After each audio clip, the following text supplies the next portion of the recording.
Merebaknya penyebaran virus corona atau COVID-19 di Indonesia menjadikan para tenaga medis di Indonesia menjadi garda terdepan dalam penanganan virus ini. Dengan alat pelindung diri yang masih terbatas, mereka rela bertaruh nyawa dalam menangani atau merawat pasien yang terjangkit virus corona. Tak ada keinginan lain. Tenaga medis hanya berharap pasien yang positif virus corona dapat sembuh dan kondisi di Indonesia kembali normal seperti biasa. Bukan perkara yang mudah bagi para tenaga medis di Indonesia saat menjadi pejuang terdepan dalam penanganan virus corona. Risiko yang sangat besar juga mereka tempuh demi menyelamatkan nyawa manusia.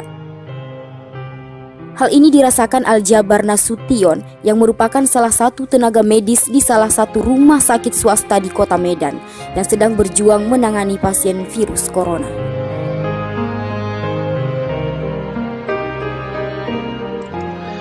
Assalamualaikum warahmatullahi wabarakatuh. Saya Muhammad Azmir Aljabar Nasution, biasanya dipanggil Aljabar.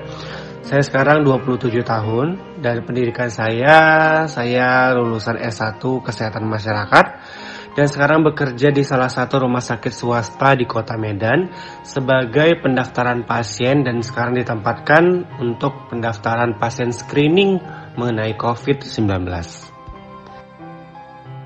Kalau cerita pengalaman gimana ya?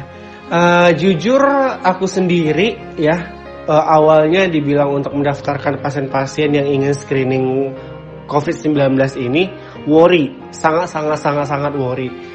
Kenapa? Karena ya siapa sih kita yang mau terkena COVID-19 ini gitu ya. Tapi karena itu sudah profesi dan sudah memang tanggung jawab kita sebagai petugas kesehatan, yaitu memang harus kita jalani.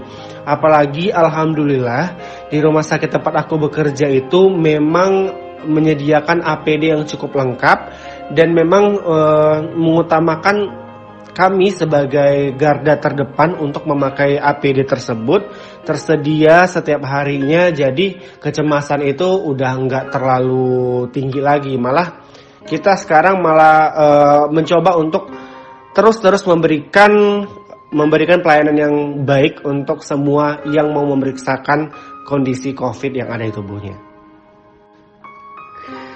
Saat pertama kali menggunakan APD itu, kita sebelum eksekusi langsung atau sebelum diadakannya atau disediakannya UGD untuk isolasi, kita semua petugas kesehatan di training dulu cara menggunakannya, urutan penggunaan APD dan bagaimana cara melepaskannya begitu. Jadi pada saat eksekusi bisa dilakukan dengan baik dan benar. Kalau menggunakan APD itu memang kita nggak boleh ada yang terbuka ya sebenarnya. Jadi memang benar-benar tertutup ketat, ya sedikit panas sih. Terus kalau gatal susah juga kalau garuk-garuknya gitu.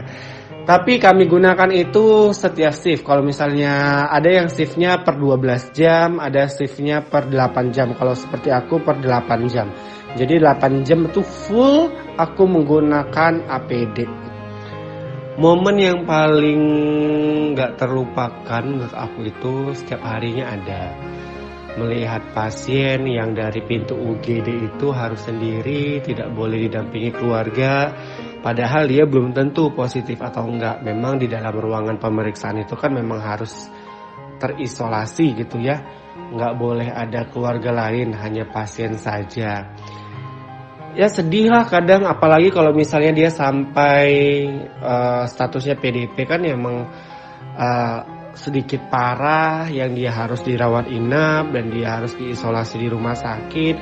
Itu adalah momen-momen yang mungkin sedih gitu kalau kita lihat, tapi ya itu harus dilakukan karena memang untuk menjaga supaya tidak ada penularan.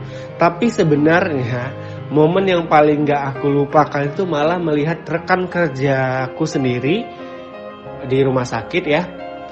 Dia tinggal bersama suami dan anaknya, sedangkan dia ditugaskan di ruangan isolasi tempat perawatan COVID-19 ini. Jadi dia kan baru melahirkan, beberapa bulan yang lalu, which is anaknya masih 9 atau 10 bulan. Jadi saking takutnya dia terkena, karena kita kan sebagai petugas kesehatan ini kapan aja bisa kena. Karena setiap hari kita ada pasien, kita nggak tahu dia positif atau enggak gitu ya kan. Setiap hari kita bisa aja, kapan aja kita bisa terkena, walaupun ada APD, ya apes-apesnya, amit-amitnya terkena gitu kan. Jadi dia memutuskan untuk memindahkan anaknya atau menitipkan anaknya ke orang tuanya yang di kampung sebelum dia bertugas di isolasi, karena takut kalau anaknya itu nanti bisa-bisa terkena gitu kan. Karena sedih lah ya, yang gimana namanya juga orang tua gitu ya.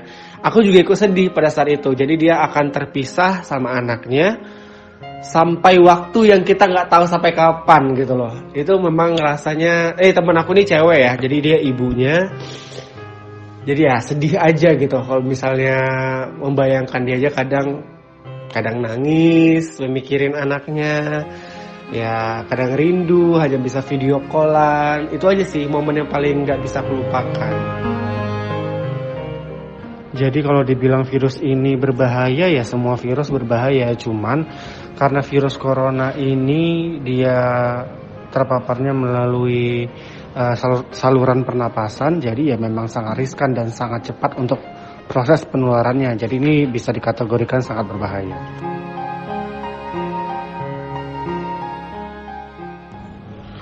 Pesan aku untuk semua warga Indonesia terkait virus corona ini, semoga menjaga kesehatannya, selalu menjaga kebersihannya, terus tetap di rumah dulu. Kalau misalnya ada keluhan atau apapun itu, langsung ke rumah sakit periksakan diri, karena menceknya itu lebih baik, lebih cepat ya, lebih baik daripada harus menunggu parah dulu baru cek.